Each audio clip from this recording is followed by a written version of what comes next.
Hello, Scott Possley, Scotty P, whatever you'd like to call me, with Imperfection Wellness. In this video series, I want to talk about any and all things wellness. It's going to vary from nervous system regulation. What is our nervous system? What is fight or flight? What is rest and digest? How does that work? What is stress due to the body? What is conscious breathing? How does breathing and being aware of our breathing help us?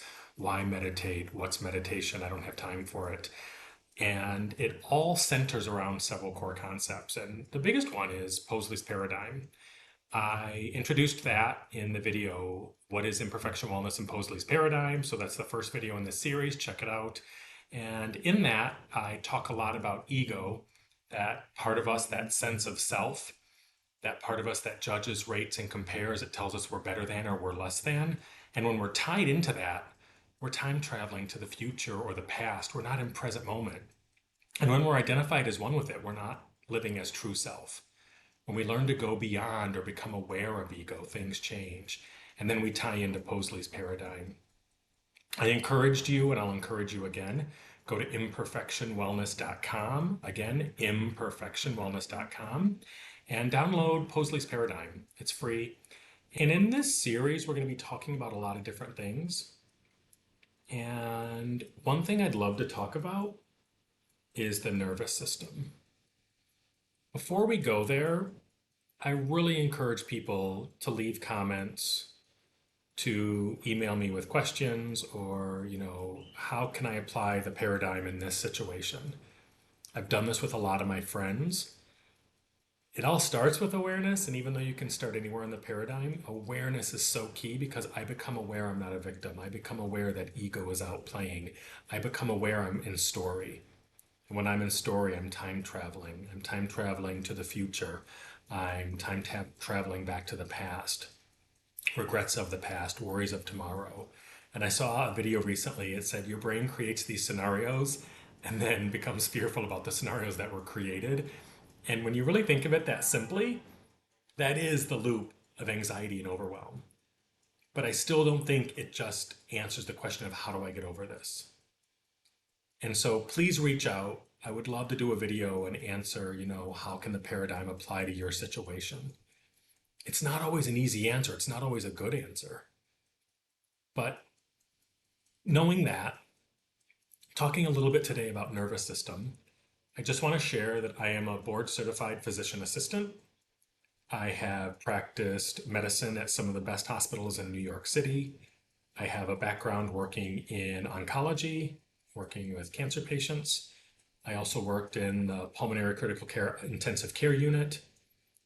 And so I do have clinical knowledge, but at the same time, that's not why I'm here. This is not medical advice, not at all. I'm not a therapist. I'm not a counselor. I'm not a neuroscientist. I have lived experiences. I've done research. I've studied. I've become a meditation teacher, teaching Vedic meditation. I also teach other meditation techniques and wellness techniques and breathing techniques. But I always want to be clear about my knowledge and how it's influenced me and how I'm putting it together. And while I am an expert in wellness for me, take what works for you. But with that, I'd like to talk a little bit about the nervous system. And the nervous system is so complex, period.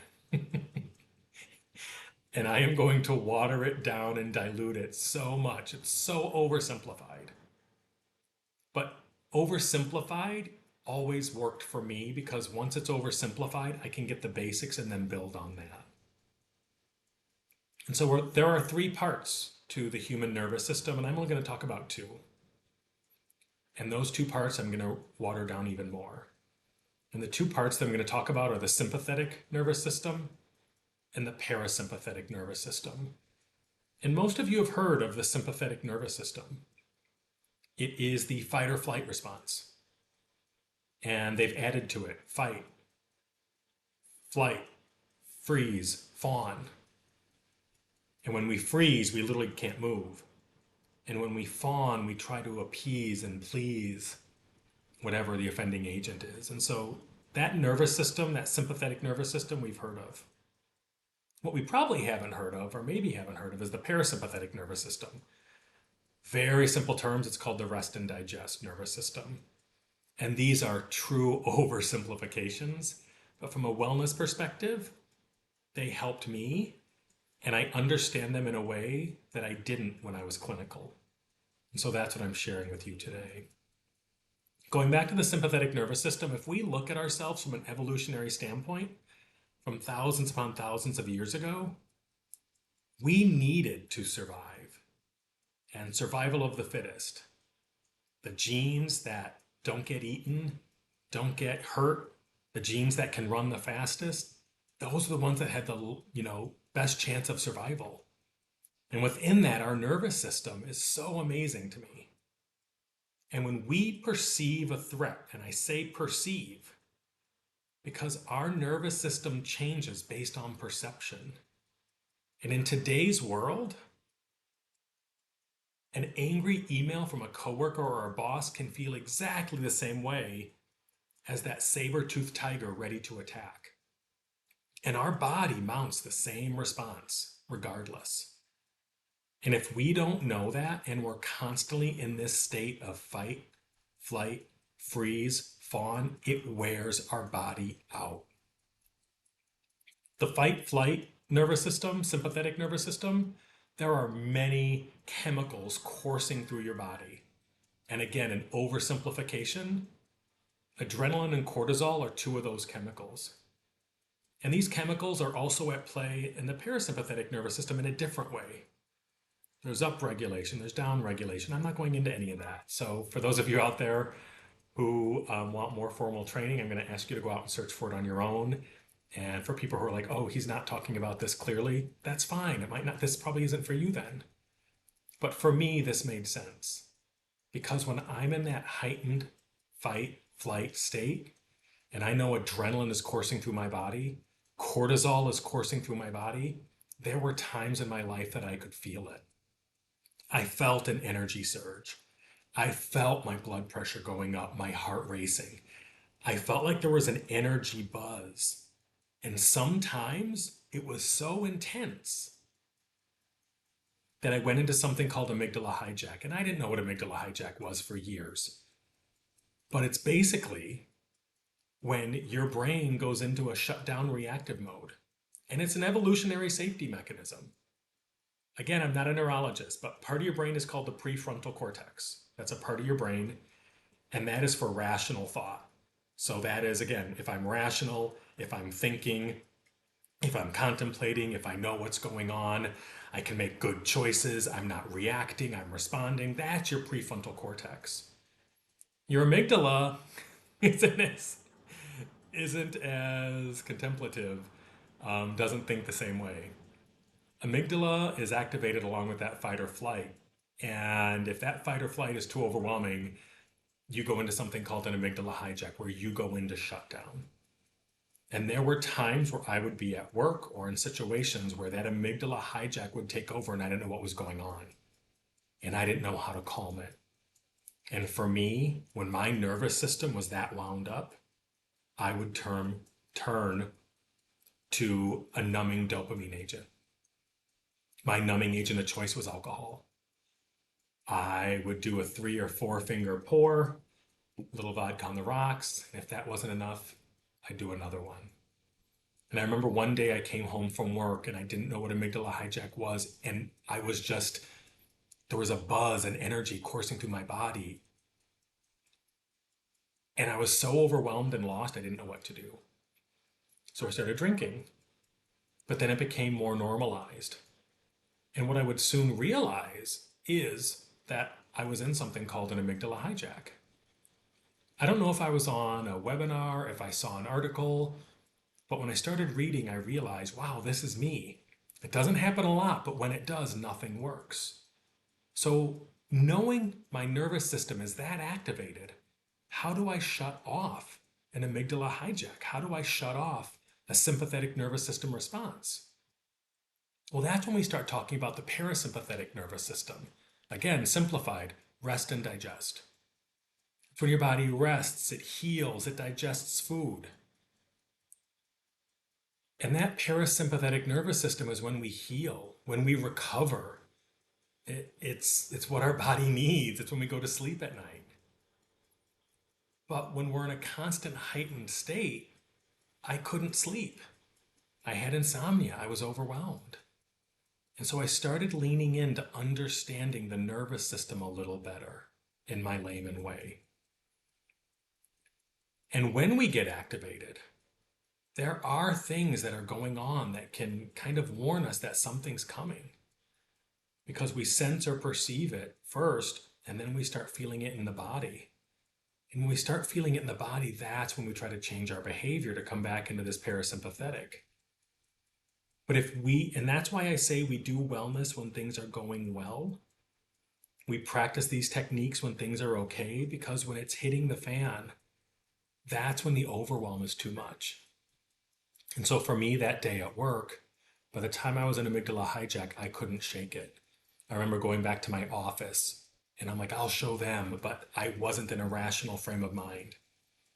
I got home, had a couple of drinks, and I just couldn't shake it. Finally, after a few drinks, I slowly numbed, calmed down, but I didn't process what was going on. The energy was still stored within me. And so I didn't sleep well that night. Woke up the next morning, felt horrible, went to work, had a bad day, and it creates a cycle. Sometimes the cycle ebbs and flows, but again, when we're not aware of this, we don't know what's going on. So, one, we come back to awareness. What is a heightened response? And when I start practicing wellness techniques, I can move from reacting to responding. And I was talking to my meditation teacher one day, and he said, when you pull the trigger, the bullet's out of the gun. That's reacting. Instead of pulling the trigger, we learn to respond.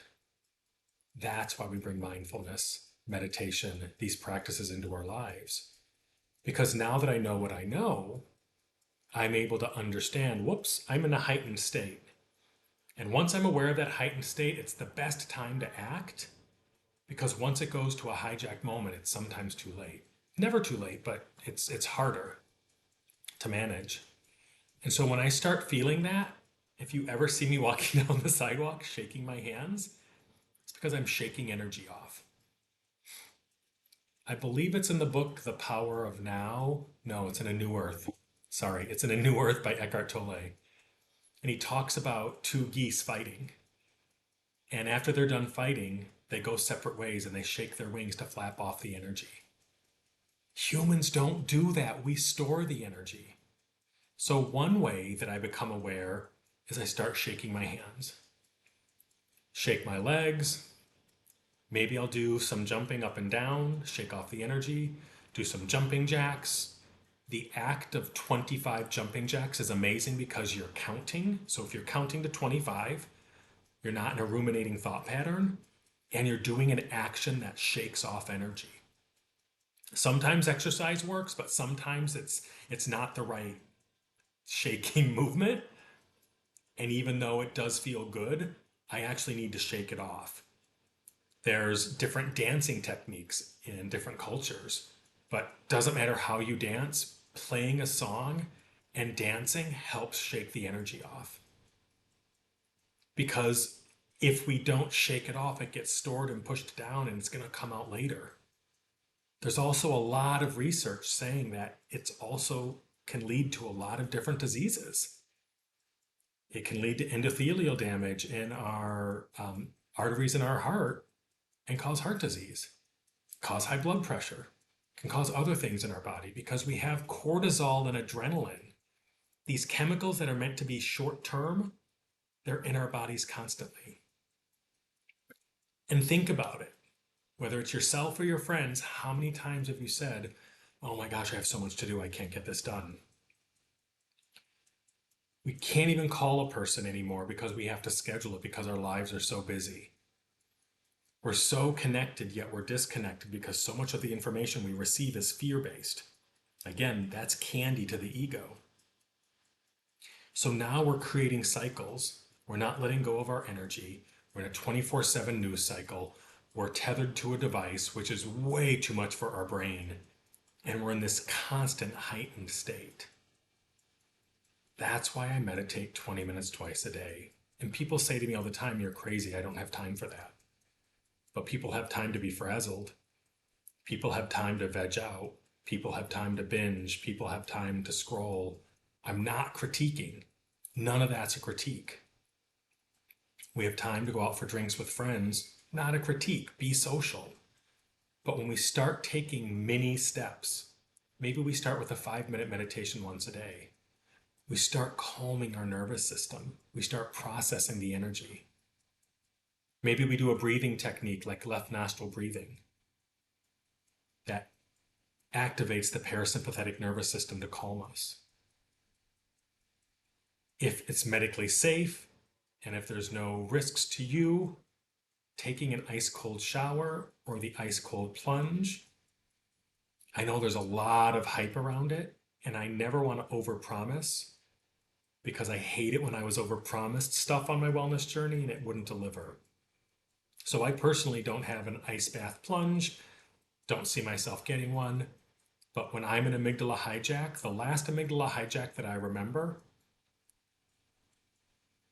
it's medically safe for me to do so. Again, get the advice of your physician or primary care provider. I went in, I turned the water on as cold as I could, and I stood under that, and I got to tell you, it was not pleasant. That activates something called our mammalian dive reflex. I don't know enough about it to go into it, but I know that it causes a reaction in your nervous system, and it helps pull you out of that sympathetic amygdala hijack. Jumping jacks, jumping, dancing, screaming, boxing in a gym with a punching bag, not a person. Letting the energy out like those two geese, because then we can come into a parasympathetic rest and digest. Parasympathetic nervous system is regulated again by many chemicals, but acetylcholine is one of the main ones. The chemical names don't matter. But what we realize is when we start doing these techniques, take that deep breath and we let a little energy out. One layer peeled back. And maybe as you peel back one layer, throughout your day, three or four more layers come up. That's why we do a daily practice. And again, in Vedic meditation, again, a cousin to transcendental meditation, 20 minutes twice a day, it's not, one for one, but what they loosely say is you meditate first thing in the morning to get you through the day, and then you meditate second time in the afternoon for your old stressors. Because new stressors are piling on, you meditate. The ones you're trying to get rid of, that's your second meditation. And again, that's not a one-for-one comparison, but that's why we do this 20 minutes twice a day. There are days where I get 12 minutes in the morning and maybe 4 minutes in the afternoon, but I always try to go back to my 20 minutes twice a day. And again, that might not work for you. So can you do one of my guided body scan or guided breath meditations? They're free on my website. Again, imperfectionwellness.com. Click on guided meditations and pick one that works for you. Take 5 minutes. I had a friend of mine who told me that he would sit in the bathroom in a stall and put headphones in and just mentally check out and do like a 5-minute meditation. I think that's wonderful. Can you sit in your car? Can you find a corner? I was with my friends traveling, and I was at a gay pride event, and there was loud music playing, and it was a big city, and people are coming and going, and I said, "I'll be right back. I got to get my meditation." And then they thought I was joking, and they said, "How are you going to meditate in this?" And I said, "As long as my back can be supported and I feel safe, I can close my eyes and think my mantra." And all that a mantra is in this tradition is a sound vibration. It's a Sanskrit sound vibration. It's not even a word. And I think that mantra, and I was able to transcend and meditate. That's why we do the work, because it helps give us an adaptation energy that I can be more resilient. I can come back to that parasympathetic rest and digest. While my sleep is better, there are still times where I do all these techniques and it's not the best night's sleep. That's okay. I still continue doing it because I know no matter what, my sleep's a little bit better because I did this. There have been times where I felt a light switch and suddenly everything's better. And there are other times where I'm like, is this even working? And I'm honest about that because I think there's a lot of wellness messaging out there that if you do this, everything will be fine and dandy. No.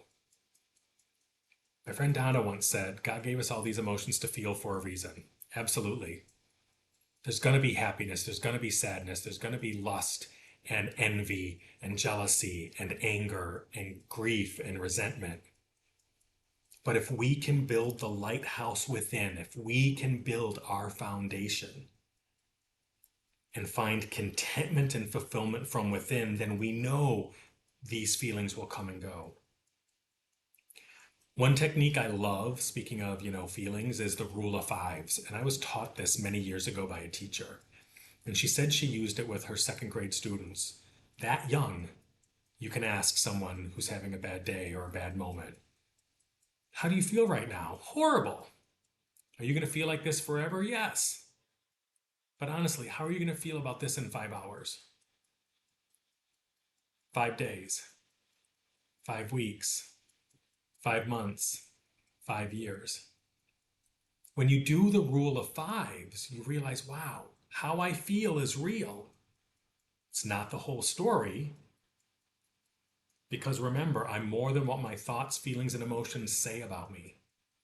I am having thoughts. I am having feelings. I'm having emotions. But that doesn't mean it won't change. When my contentment is from within, when I'm able to identify with true self in present moment, transcending the ego, transcending time traveling to the past and present. I'm sorry, time traveling to the past and future. That's when I'm able to come back to this true self. That's what we're working towards. And so now that we have some awareness of our nervous system and what is happening, what are some simple techniques that we can do? Again, I told you to go to the website, look at a guided meditation. There are many apps, many resources out there. But another one that I love to do is a breathing technique. There's 3 we can talk about because I think they're pretty simple. They're so simple that people don't think that they work, and they're also so simple that we forget. So the first one I'll talk about is conscious breathing. And all that conscious breathing is the simple act of paying attention to your breath right now as you inhale and exhale while you're listening to me. I'm doing it right now and you have no idea. So as I'm talking, I'm bringing subtle awareness to the fact that I'm taking a breath in when I breathe in, and now I'm exhaling some as I'm talking. Conscious breathing brings subtle awareness to the inside, to the internal, to us, and takes it away from the outside chaotic world. I talk a lot about trying to see myself, being the observer, seeing myself in the center of the storm with everything swirling around me. When I see myself in the center and the calm, that's what conscious breathing does. Now, you've probably already forgotten to pay attention to your breathing. It's okay. It happens. That's why we practice bit by bit to build the muscle. When I first heard of the term conscious breathing, I was so intrigued by it because I'm like, how can this help? And I started doing it and I'm like, wow, I feel a little calmer because I'm still paying attention and listening, but I'm also paying subtle attention to my breath. So continue trying conscious breathing, but you're going to forget it in a moment because now I'm going to switch to another technique. Probably should have talked about conscious breathing last, but I'll come back to it. Another technique I like is square breathing. And square breathing or box breathing is another simple technique that you can do wherever you are, and no one will know. Box breathing is wonderful because of its simplicity. And all that you do is inhale for a count of 4. So let's do that right now. Take an inhale. 1, 2, 3, 4. And now you're going to hold it for 4 seconds. 1, 2, 3, 4.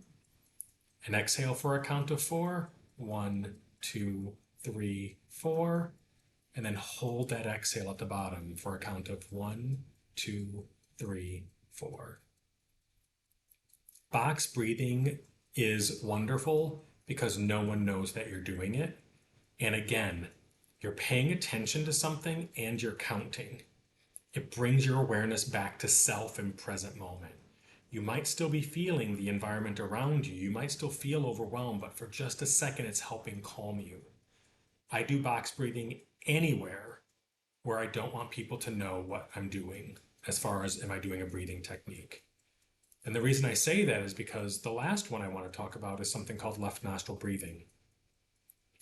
In my meditation practice, there is something called alternate nostril breathing, where you literally plug your nostrils and do an alternate breathing.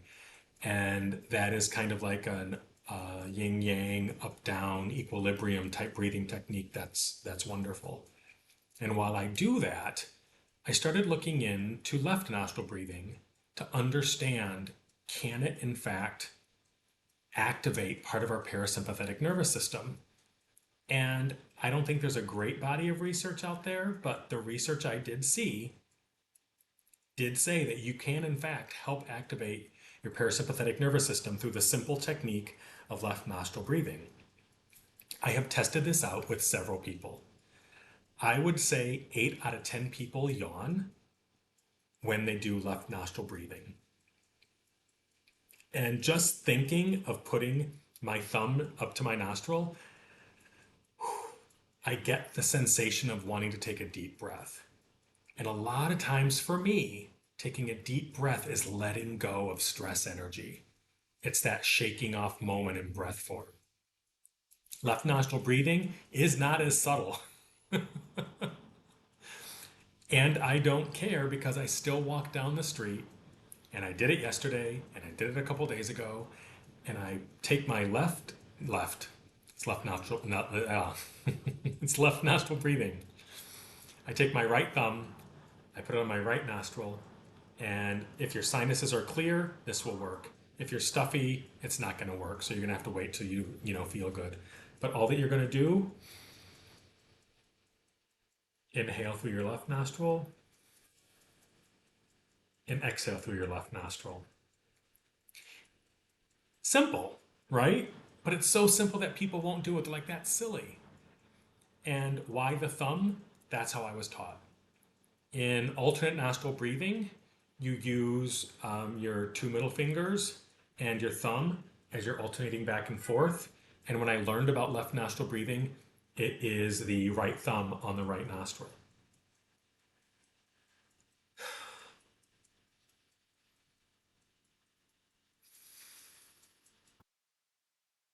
Because I do it so much, just taking 1 or 2 breaths through my left nostril calms me. It's almost like my body's waiting for me to do it. And again, it's not subtle. People know what you're doing. I was at my desk one day and I just kind of like had my hand up near my face and I plugged my nostril and I started doing my breath.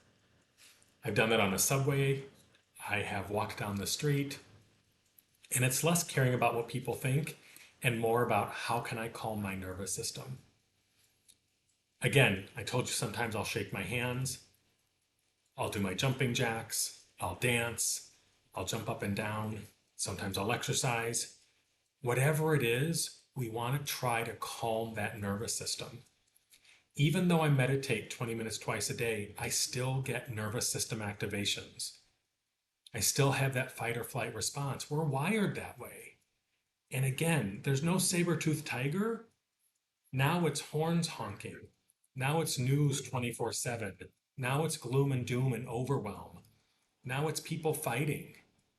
Now it's people saying, oh, they're coming to get us, whoever they are. A marginalized group of people that they're trying to turn the masses against. Because what happens to the fear-based ego, it freezes. And if we look at what's going on in the world around us, our nervous system is so activated. We are turning against each other. We are turning against humanity. And I honestly believe it's because of egos gone unchecked. Because we don't talk about wellness.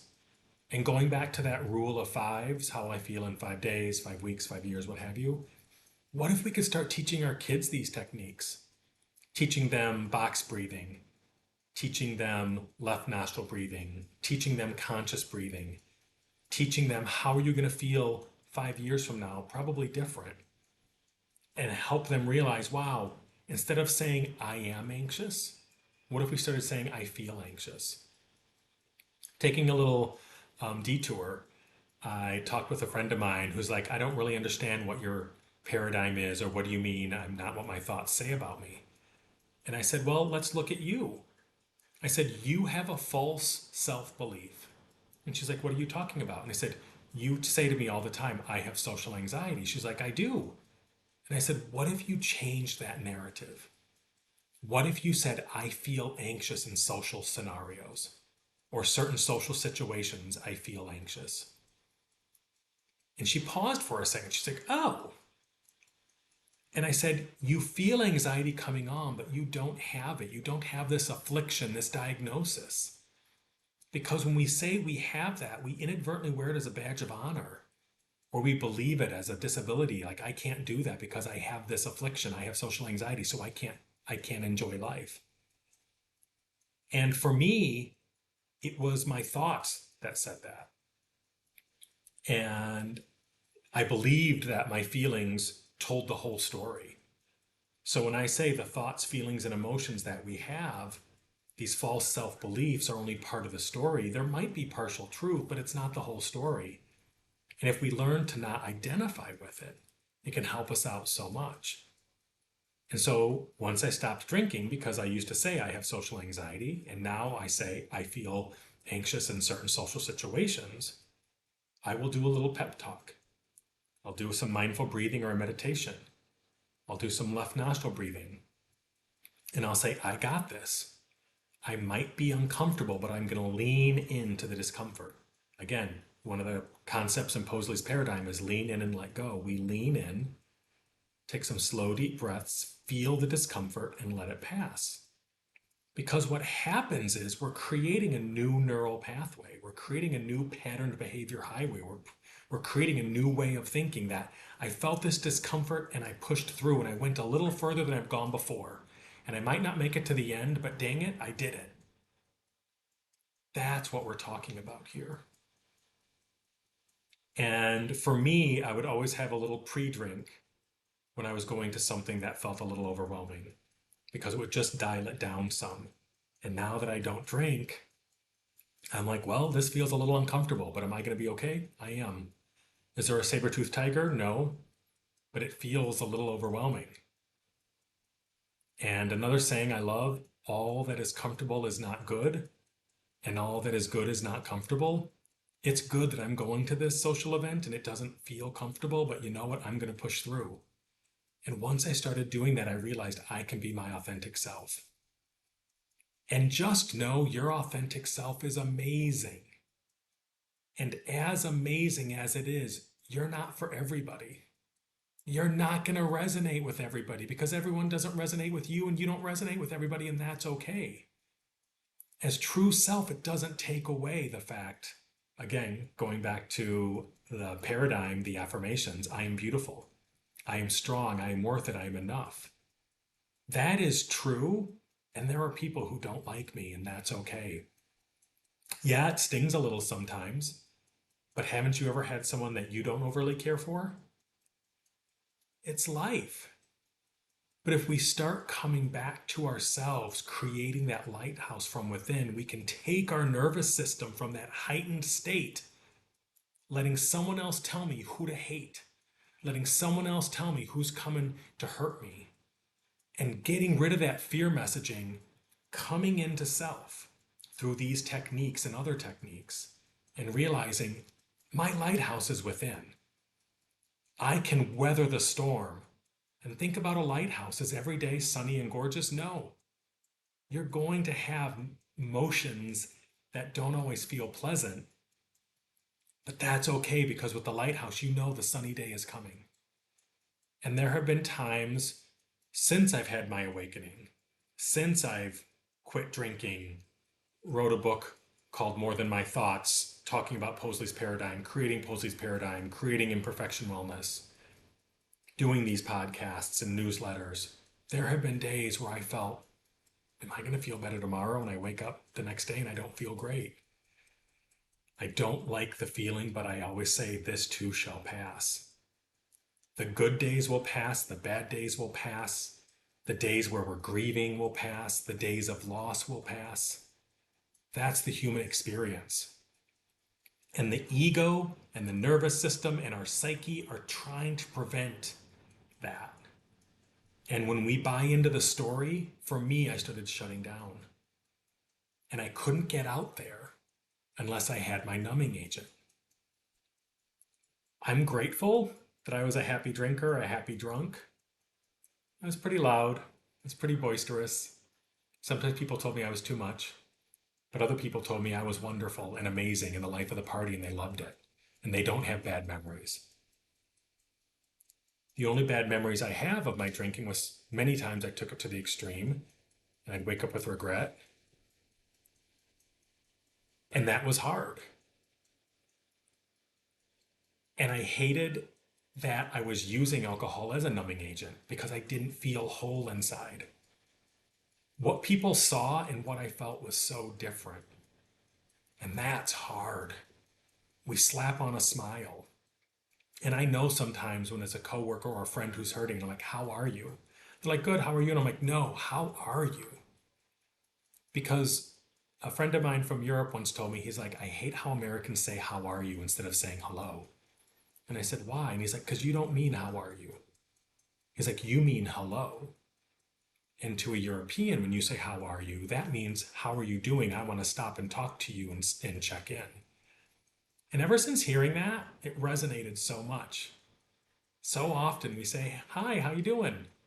It is our form of greeting. And so now I'm mindful of it. How are you doing? When I ask you, I mean it. And there were times where people would say, hey, how you doing? And I knew they didn't mean it. And I said, I'm doing pretty horribly. How are you? And they looked at me and I said, that's not the answer you expected, was it? And they said, no. And I said, it's a tough day. And they shut down. They didn't mean it. I'm not knocking them. It's just how we are. But I started looking at things from a sociologic lens, from the psychologic lens, from the mental health and wellness lens, from the neural pathway and the nervous system lens, and trying to pull this all together. Learning from the greats. David R. Hawkins, his book Letting Go. Eckhart Tolle, A New Earth. Wayne Dyer, name a book, he's amazing. Thich Nhat Hanh, Pema Chodron, Lama Surya Das. Forgetting many, but those were some of my favorite authors. And once we start shifting away from this autopilot sleepwalking, going through the motions, and come back to that awareness, it's not always pretty. There have been some ugly days, but I'm creating the lighthouse within. And there are times where I swear the lighthouse bricks are falling out and the water's getting inside. And I'm like, oh, I want that drink because I knew the drink would numb me enough or make it go away. And now I'm out there in the storm, repairing the bricks, doing the work, and we take it step by step. And if I stumble and fall today, guess what? I get a new chance tomorrow. And I get a new chance the day after that, because humans are fallible. That's why I called it Imperfection Wellness. Wellness for the perfectly imperfect. We will make mistakes. Do I have regrets? Yes. Have I forgiven myself? Yes. Have I forgiven others who've hurt me? For the most part, yes. And if you want to learn more about forgiveness, I'd go ahead and watch episode 1, which talks a little bit more about forgiveness. But instead of holding all this negative energy, I'm trying to release it. I'm trying to change my patterned behavior, my, default um, reaction, creating new neural pathways through something called neuroplasticity. I know about it, but I don't think I'm a subject matter expert to talk about it. But what we're doing is neuroplasticity. We're creating new pathways. Think of the brain as so complex, and guess what? It's also lazy. It likes shortcuts. That's a neural pathway, a pattern behavior highway, as I call it. That's my fun little term. And my pattern behaviors, I never realized they were there, and now I'm catching them. And every time I think, oh, I got this, boom, I turn in another one, another layer of the onion is peeled back. It's stepwise. I've had some light switch moments in my life that I'm grateful for, but I've talked to friends who haven't had a light switch moment. I've talked to friends who feel lost or overwhelmed and don't have their purpose. And what if your purpose was just to be? To be fulfilled and content from within? That's an amazing purpose. Because right now, our happiness and contentment and fulfillment is outside of us. That's what we're shown. If I have this item, if I look like this, if I have this title, if I make this much money, everything outside of me, then I'll find happiness. It's a destination. And I'm trying my best to flip the equation for me and share that here, that we start building our lighthouse. And what if your purpose was to find contentment in today? Doesn't mean you liked today, doesn't mean today was easy, but you're content, that your contentment lies from within, not from something outside of you. So we started talking about the nervous system, we started talking about Possley's paradigm, we started talking about some breathing exercises, some applications, some personal stories. Regardless, that's what this series is going to be. Me trying my best to give little lessons, bits and pieces that you can pick up and see what works for you. You might never do left nostril breathing, but I'm gonna. You might love box breathing. You might hate conscious breathing. Or you might love it. Whatever works for you. But I know the equation's upside down right now. How do I know? Because there's a lot of people out in the world, and the media is showing me that there's a lot of hate and vitriol, and people are trying to say we're different when we're not. I don't care if you're gay, straight, non-binary.